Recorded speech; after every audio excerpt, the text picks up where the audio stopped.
On the Expert Settings page, we're going to show you some basics of FM synthesis to get you started on the road to creating your own patches. So let's get started. As we mentioned before, FM synthesis can be quite complicated. It's beyond the scope of this tutorial to get too deep here, but we'll show you some basics to get you going. As you can see here on the Expert mode, some of the patches here are very complicated. We're going to use a very basic example to illustrate some of the points. We'll start with a new sound. The heart of FM synthesis is based on operators. If you're familiar with analog synthesizers, operators replace oscillators in this case. So I've got a brand new sound and I've just got a basic sine waveform. Okay, so that's fine, but we're going to choose a different type of waveform now.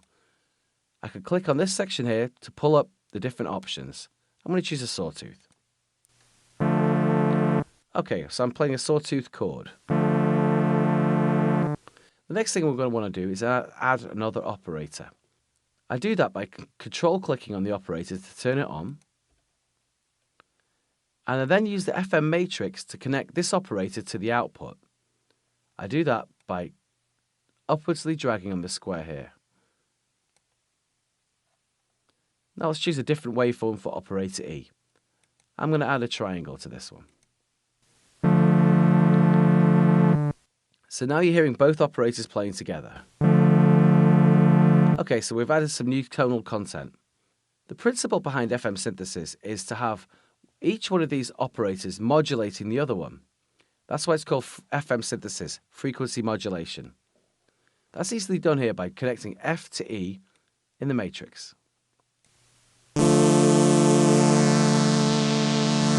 I can control the amount that F modulates E with the amount control here. That's a small amount of modulation. That's a large amount of modulation. And you can hear the difference in the tone. Okay, let's take this one step further now. Let's use an envelope to add some rhythmical variations to operator F. What we're looking at right now is an overview of each operator, but I can actually look at the individual parameters for each by highlighting on the letter here. So we're looking at F, so I'm going to highlight F. This is the envelope section. As we mentioned before, envelopes control the sound over time. In this case, I could draw in a fade if I wanted to get a pad sound, or I can use some of the presets here. In this case, I'm going to use a pattern loop to give some rhythmical content.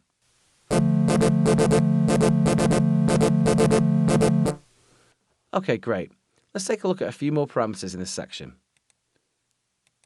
If I go back to the overview of the operators, you can see that operators A through F can be stacked together. These can all contain different waveforms. Operators X and Z are different.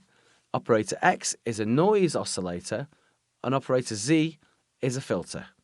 So if I want to take these two sounds together and pass them through a filter before the output, I would do that in the matrix. I'm going to disconnect the outputs first.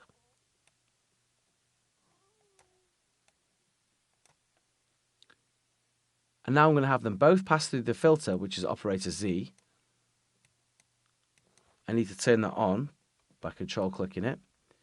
I'm going to patch Z through to the output. Now what you're going to hear is the combination of two oscillators together through Z, which is the filter, through the output.